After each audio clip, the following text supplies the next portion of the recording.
잠언 1장 우리 함께 읽겠습니다. 다윗의 아들 이스라엘 왕 솔로몬의 잠언이라. 이는 지혜와 훈계를 알게 하며 명철의 말씀을 깨닫게 하며 지혜롭게 공의롭게 정의롭게 정직하게 행할 일에 대하여 훈계를 받게 하며 어리석은 자를 슬기롭게 하며 젊은 자에게 지식과 근신함을 주기 위한 것이니, 지혜 있는 자는 듣고 학식이 더할 것이요 명철한 자는 지략을 얻을 것이라.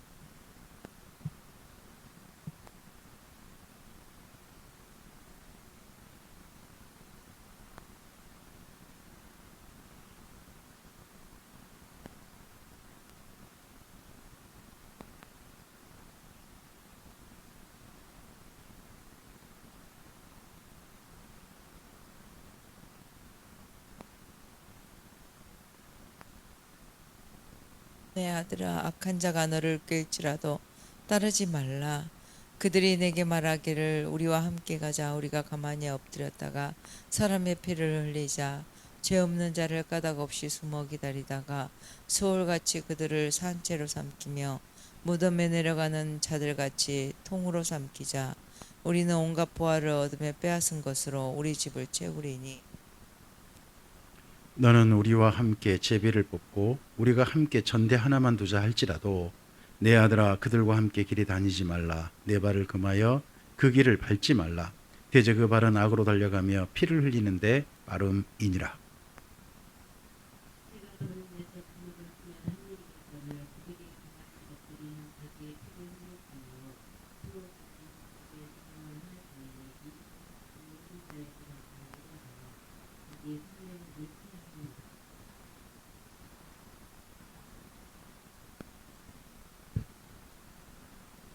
시가 길거리에서 부르며 광장에서 소리를 높이며 시끄러운 길목에서 소리를 지르며 성문 어기와 성중에서 그 소리를 발하여 이르되, 너희 어리석은 자들은 어리석음을 좋아하며 거만한 자들은 거만함을 기뻐하며 미련한 자들은 지식을 미워하나니 어느 때까지 하겠느냐. 나의 책망을 듣고 돌이키라. 보라, 내가 나의 영을 너희에게 부어주며 내 말을 너희에게 보이리라. 내가 불렀으나 너희가 듣기 싫어하였고 내가 손을 폈으나 돌아보는 자가 없었고 도리어 나의 모든 교훈을 멸시하며 나의 책망을 받지 아니하였은즉 너희가 재앙을 만날 때에 내가 웃을 것이며 너희에게 두려움이 임할 때에 내가 비웃으리라.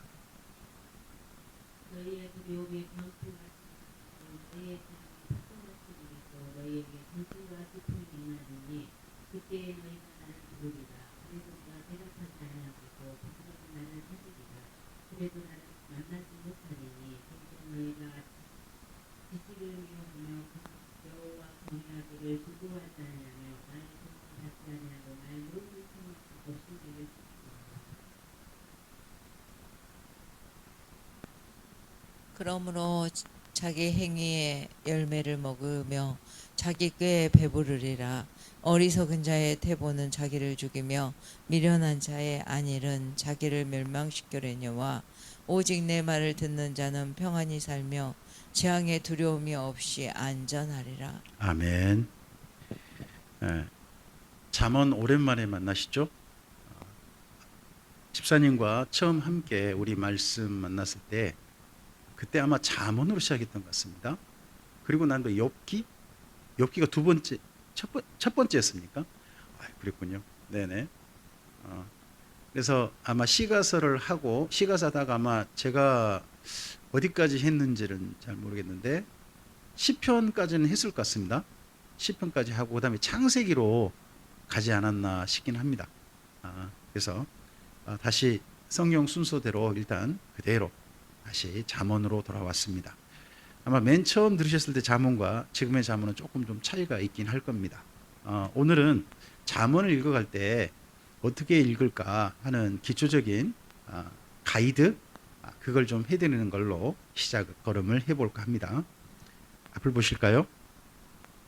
잠언은 크게 두 개로 나뉘어 있습니다. 1장부터 9장과 10장부터 29장입니다. 크게 두 개. 1장부터 9장은 자녀 교육용 잠언입니다. 한 권이에요. 자기 아들들한테 부모가 조금 너 이렇게 좀 커라. 이런 일 좀 해라, 이런 일을 하지 마라 하는 것들을 자녀 교육용으로 1장부터 9장까지 작은 소책자를 만든 거죠. 소책자를 만든 사람은 솔로몬이고요. 그의 교육을 받아야 될 사람들은 솔로몬의 아들들이라고 표현된 자녀들인 거죠. 솔로몬의 자녀가 몇 명인지 아무도 몰라요. 성경이 쓰고 있질 않아요. 아예 솔로몬의 자녀가 몇 명인지는. 하지만 그 아들들한테 이렇게 좀 커라, 넌 이렇게 좀 살았으면 좋겠다 하는 그런 내용을 쓰는 거죠. 그리고 우리가 잠언이라고 할 때는 10장부터 사실 29장을 가리켜요. 10장부터 29장. 잠언이 우리나라 말로 번역될 때 바늘잠이래요. 바늘처럼 콕 찌르는 말이라는 거죠. 그 이야기가. 그러니까 우리의 그런 말 있잖아요. 누군가가 내한테 그냥 팩트로 폭격했다고 막 그러잖아요. 근데 이 잠언은 콕 찌른다는 거죠. 아픈 데를. 그런 말씀으로 쓰여 있습니다. 근데 그런 형식을 그렇게 이제 짧은 경구, 아주 콕 찌르는 것처럼 그런 날카로운 말씀을 하려다 보니까 글의 형식이 있어요. 이스라엘 민족은 그게 비교 대조하는 겁니다. 비교 대조하는 형식으로 글을 쓰는 그런 형식의 편이 있습니다. 그리고 이상의 잠언의 내용을 전체를 수집해 가지고 편집한 이들이 있습니다. 이 잠언은 솔로몬과 일부 지혜자들이 남긴 겁니다. 이걸 전체 모아 가지고 책으로 만든 이들은 30장에 나오는 아굴이란 분이 대표로 하는 히스기야 신하들입니다. 히스기야 신하들의 그 편집위원회 위원장님이 아굴일 거예요. 아굴. 그리고 아굴은 자기 아들에게 마지막 어떻게 보면 글을 전체 책 편집 후기라 그럴까요? 편집 후기를 남겼고 그와 함께 잠언을 편집하신 분들은요. 거기에 하나의 더 잠언을 남겼어요. 그 잠언이란 여인의 잠언이에요. 르무엘 왕의 잠언이죠. 1장부터 사실 30장까지 전부 다 아버지의 잠언이에요. 남자의 잠언이에요. 남자의 잠언. 근데 31장은 여인이 남긴 잠언인 거죠. 여인이 남긴 잠언으로 이렇게 내용이 구성되어 있습니다. 잠언은 한마디로 말하면 지혜입니다. 지혜. 하나님의 지혜가 뭐냐는 거죠. 그 지혜를 몇 가지를 좀 정리를 해보면 먼저 빨간색을 좀 볼까요? 첫 번째, 지혜는 하나님을 감각하는 지혜를 말합니다. 그리고 지혜는 누구를 봐야 되냐 그러면 나를 올바로 진단해야 됩니다. 나를 진단하는 지혜가 있어야 됩니다. 사람이 나를 바르게 진단하지 못하면 너무 뭐라 그럴까요? 나에 대해서 과신하는 사람도 있습니다. 나는 그 정도 능력이 안 되는데, 그렇죠? 또 정반대로요. 나에 대해서 너무나 못 믿는 사람도 있습니다. 내 능력을. 그것도 다 좀 곤란하죠. 또 나의 장점을 잘 알아야 되고 나의 단점도 잘 알아야 되잖아요. 이 모든 것에서 나를 만나는 지혜가 필요합니다. 그리고 성경에서 말하는 최고의 지혜는 결국 예수님을 만나는 지혜입니다. 예수님을 만나는 지혜. 그 지혜가, 이 세 가지 지혜가 하나님을 감각하고 나를 만나고 예수님을 만나는 지혜가 중심에 모여 있는 지혜입니다. 이 지혜가 조금 확장되면 두 곳으로 갑니다. 하나는 사람들을 향합니다. 그게 뭡니까? 사람들과 만나는 지혜인 거죠. 사람들과 만남에 있어서 지혜. 그걸 우리를 사랑하는 지혜라고 표현해봤습니다. 우리를 사랑하는 지혜. 그리고 사람은 이 땅 가운데서 독특한 세계 속에서 삽니다. 오늘 그냥 현실에 처해서 그냥만 산 게 아니라 지난 역사의 흐름 속에서 여기까지 왔습니다.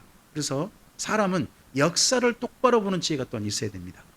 그래서 성경에서 말하는 지혜는 전체 한가운데 하나님을 만나고 나를 보고 예수님을 만나는 지혜가 한가운데 딱 뭉쳐져 있고, 이 지혜가 날개를 펴서 사람들과 만남에 있어서 그리고 역사를 바라보는 데 있어서 시각을 가지고 있어야 한다는 거죠. 그리고 잠언의 모든 지혜는요, 실천의 지혜입니다. 잠언은요, 깨닫게 하는 그런 지혜뿐만 아니라 실천의 지혜를 말합니다. 그래서 잠언의 독특한 특징이 있다면 심은 대로 거둔다는 겁니다. 심은 대로 거둔다. 악을 심으면 악을 거둘 것이고 선을 심으면 선을 심을 거라는 겁니다. 그래서 두 가지를 할 수 있습니다. 하나님께 대해서도 두 가지를 심을 수 있어요. 하나님에 대한 걸로. 첫째는 경외를 심을 수 있습니다. 정반대로 하나님께 반대로 심는 걸 여기 성경에서는 잠언에서는 교만이라고 표현했어요. 교만 또는 오만 이런 말로 표현을 했어요. 그리고 나에 대해서 똑바로 심는 거, 잘 심는 걸 근신이라고 표현했어요. 근신. 근신은 내 자신이 깨어 있는 거죠. 깨어 있는 건데, 깨어 있으면요 사람이 부지런해요. 깨어 있으면. 그래서 근신이라는 말 속에도 부지런이라는 말도 사실 포함되기도 합니다. 나에 대해서 잘못 심는 거, 거꾸로 나를 망치게 심는 걸 뭐라고 하냐 그러면 여기 잠언에서는 나태, 게으름이라고 해요. 나태, 게으름. 그리고 너 있죠, 너. 너를 향한 그 올바르게 심는 걸 가리켜서 잠언은 선행이라고 합니다. 선행, 그렇게 표현하면 선행. 그리고 다른 사람에 대해서 잘못 심는 걸 악행이라고 표현을 하고 있습니다. 나름 보면 잠언은 심는 거죠. 결국 실천적인 겁니다.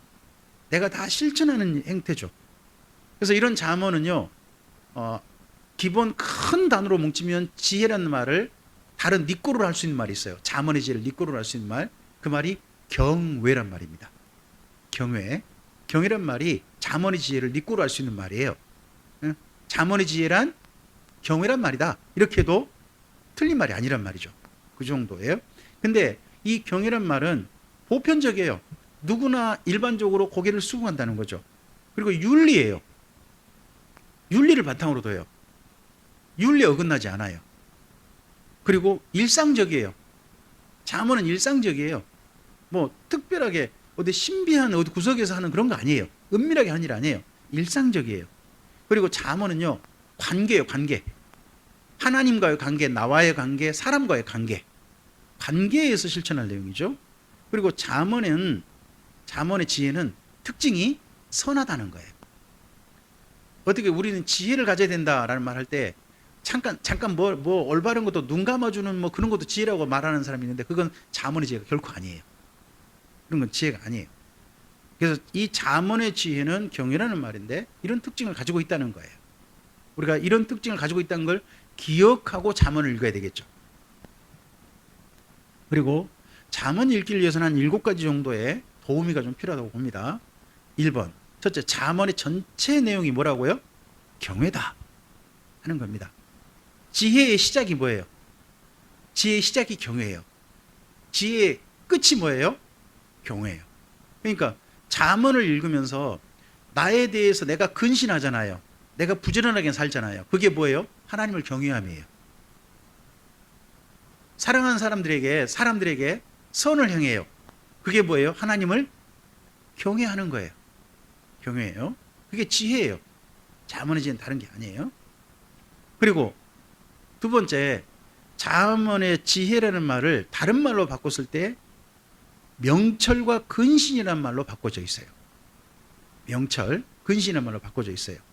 이건 다 밑에 말로 지금 표현해놨죠. 좀 더 좀 자세히 표현하면 명철이라는 말은 공의와 정의예요. 공의와 정의. 그럼 명철이라는 말은 사람이 똑똑하다는 거거든요. 우리가 헛똑똑이라는 말도 그런 말도 있잖아요. 흔히 우리 익숙한 말에. 잠언은 똑똑한 거예요. 똑똑하면요, 사람이 자칫하면 뭘 이용해가지고 자기 이익 막 챙겨가는 걸 똑똑하다고 그렇게 표현해요. 그게 아니에요. 잠언의 명철은 공의로운 거예요. 정의로운 게 똑똑한 거예요. 그게 명철이에요, 잠언의 말은. 그리고 자기 자신을 향해서 근신이라고 표현했죠. 내 자신에 대해서는 내 자신의 2가지 태도가 필요해요. 하나는 정직해야 돼요. 나에 대해서 스스로 눈 감지 않아야 돼요. 나에 대해서 솔직하고 나에 대해서 정직해야 돼요. 나를 올바르게 봐야 돼요. 그게 정직이거든요. 그리고 내 삶을 흐트러뜨리면 안 된다는 거죠. 제가 잠언을 읽으면서 사실은 내 삶에 대해서 1시간을 소중히 써야 되는구나 하는 것들을 좀 늦게 저는 깨달았어요. 전에는 시간을, 제가 그래도 참빛교회 담임 목사로 있으면서 시간을 비교적 좀 자유롭게 쓸 수 있도록 허용받은 사람이잖아요. 한 주간을. 그러다 보니까 좀 제 마음대로 쓰는 경향이 있었거든요. 근데 잠언을 읽으면서 제가 쓰는 시간을 소중히 좀 차곡차곡 알차게 좀 전체 써봐야 되겠구나 하는 생각을 하게 됐어요. 물론 저처럼 시간이 그냥 조금 여유가 있는 게 아니라 하루 종일 일하시고 하루 종일 그 빠듯한 시간 속에 사시는 분들도 있죠. 집사님도 그러시죠. 그리고 제 아내도 보면 하루 종일 시간이 빠듯해요. 그래서 뭐 좀 여유 있는 시간 갖는다는 것이 거의 드문 그런 시간도 있습니다. 하지만 자기 자신이 조금 좀 여유를 가졌을 때 그때 근면하냐는 거죠. 그때 근면하냐. 그 다음에 세 번째, 잠언은 관계가 말씀이 수직적이에요. 부모가 자녀에게 하는 식의 말이에요. 윗사람이 아랫사람에게 하는 말씀이에요. 그러다 보니까 잠언에서는요, 윗사람이 하는 말씀한다고 하니까 샘머리 앞에서는, 흰머리 앞에서는 일어서라, 이런 표현이 있어요. 왜요? 말씀하신 분이 누구니까? 지금 어른이니까. 어른 앞에서는 일어서라, 말씀해준 어른 앞에 일어서라 하는 그런 말씀도 있어요. 수직적이죠. 그러면 우리가 잠언을 통해서 한 가지 기억해야 돼요. 나도 우리 아이들한테 뭔가 남겨줄 말이 있어야 되는 거죠. 어떤 말을? 경외, 참된 지혜를 물려줘야 되죠. 그리고 잠언은 네 번째, 수평적이에요. 잠언의 많은 실천 부분은요, 하나님께 대한 거 빼면 전부 다 수평적이에요. 옆으로 실천해야 돼요. 옆으로. 인간관계에서 실천할 내용이 많죠. 내 자신도 인간관계잖아요. 나와의 관계, 너와의 관계, 우리 속의 관계, 바로 그런 관계 속에서 실천할 내용이 잠언의 대부분이에요. 저는 하나님을 사랑한다라고 하니까, 하나님을 사랑하는 것은 교회 와서 예배 열심히 드리고 헌금 제대로 하고 뭐 찬양, 기도 많이 하고 그런 것이 저는 신앙 열심히 한다는 건 줄 알았어요, 예전에. 그리고 심지어 이렇게도 교육받았거든요. 하루 출발하기 전에 예배당 꼭 들러라. 하루 마칠 때 예배당 와서 기도하고 집에 가라. 저 그렇게 배우기도 했어요. 그게 나쁜 건 아니라고 생각해요. 그게 참 괜찮은 거긴 한데 전부 다 뭐냐, 교회 중심 막 이런 거였어요. 근데 잠언을 읽어보니까요, 신앙이 좋다는 건 뭐냐, 인간관계가 좋은 거예요. 신앙이 좋다는 게 뭐냐, 사람들에게 올바르게 하는 거예요. 그게 신앙이 좋은 거였어요. 그리고 신앙이 좋다는 게 뭐냐, 나에 대해서 똑바로 하는 거예요. 나에 똑바로. 그것도 신앙이 좋은 거더라고요. 잠언을 읽어보니까. 그래서 신앙이 좋다는 생각을 좀 제가 가졌던 고정관념, 이 틀을 좀 깨게 되는 것도 잠언에 읽으면서 그런 틀을 좀 깨게 됐어요. 이런 부분들도. 또 실제 율법을 잘 읽어보면, 나중에 예수님이 실천하는 내용을 읽어보면 신앙이 좋다고 하면서 실천하는 내용이 예배 열심히 드리는 내용도 있죠. 하나님 앞에 성실하게 예배하라는 내용도 분명히 있습니다. 그게 첫 번째예요. 하지만 나머지 실천을 보면 전부 다 인간관계예요. 사람들에게 잘하라는 내용이 다 신앙이 좋은 실천한 부분이라는 거예요. 잠언하고 또 일맥상통하죠. 그리고 다섯 번째, 잠언에서라든지 여기 잠언, 전도서, 욥기에 영원이라는 말이 나와요. 영원. 우린 영원하다 그러면 어디가 떠올라요? 미래. 장차가 영원하다 그러잖아요. 지금 현재 우리 시간은 뭐하고? 영원하지 않죠. 우린 그런 생각을 하시잖아요. 그런데 잠언이라든지 구약 성경의 지혜서에서는 영원을 그렇게 보지 않아요. 오늘까지 영원하셨다는 거예요. 언제부터? 창조 때부터, 하나님이 계실 때부터 지금까지 한결같은 걸 영원하다고 표현해요. 그러니까 도리 이스라엘 민족은 영원을 어디서 찾느냐? 지난 시간에 한결같은 일이 여기까지, 법칙이, 원칙이 지금까지 진행된 걸 보고 영원하다고 표현해요. 그러면 이렇게 보는 거죠. 하나님의 자비하심은 영원하다 하는 걸 이스라엘 민족은 어디서 발견하는 거예요? 지난 시간에서. 이스라엘 민족은 변덕을 부렸단 말이에요. 수많은 시간 속에.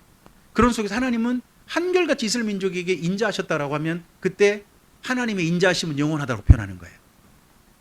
우리도요, 우리 삶에 있어서 하나님께 하나님은 선하십니다 라고 표현하려면 지난 내 삶에 뭐가 떠올라야 돼요?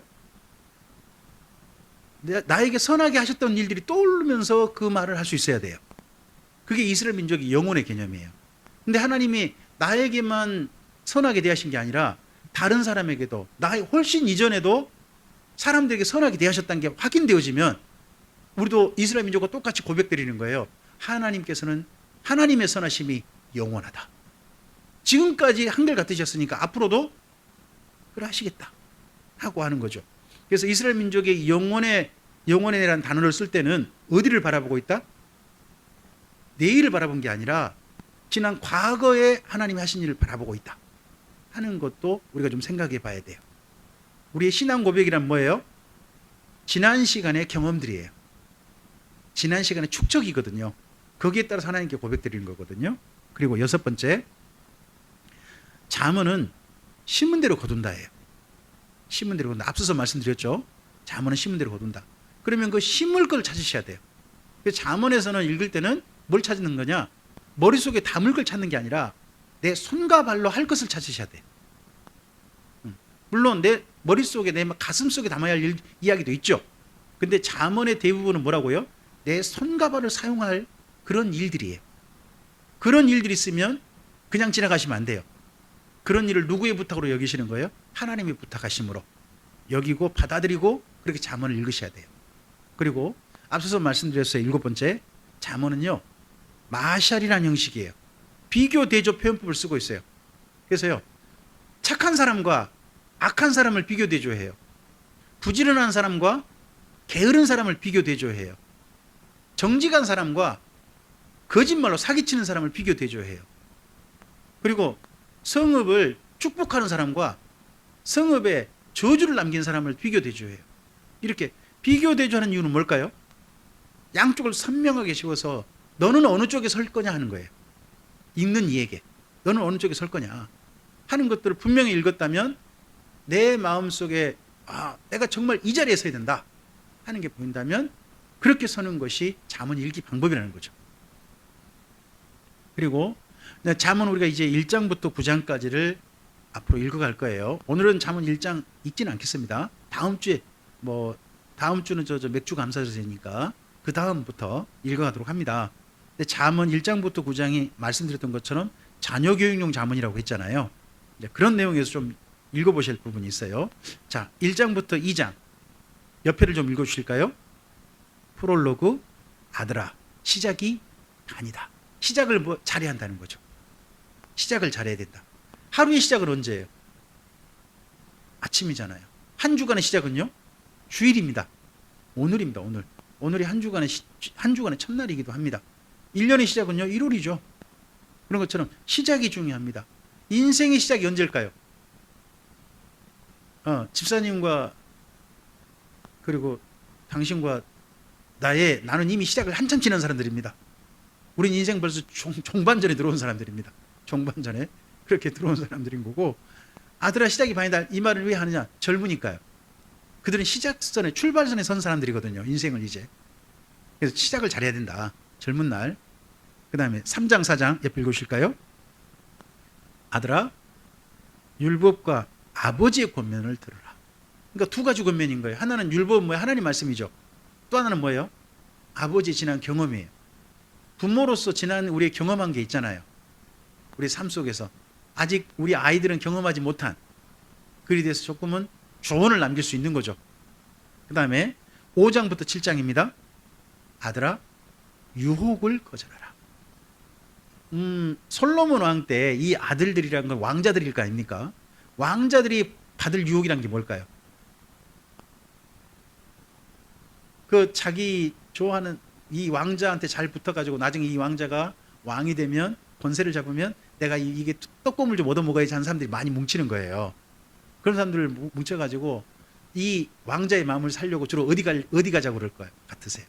말씀드리면 술자리, 여자 이런 자리 가자 그러는 거예요. 이런 자리를 유혹을 거절하라는 거죠.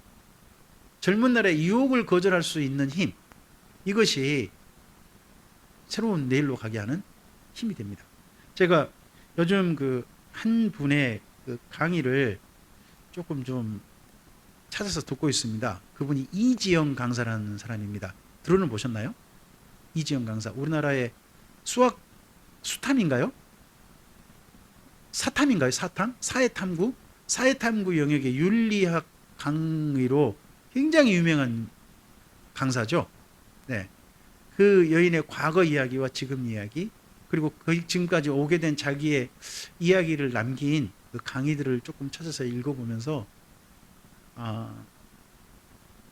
과거와 지금이 그 강사가 전혀 달라져 있죠.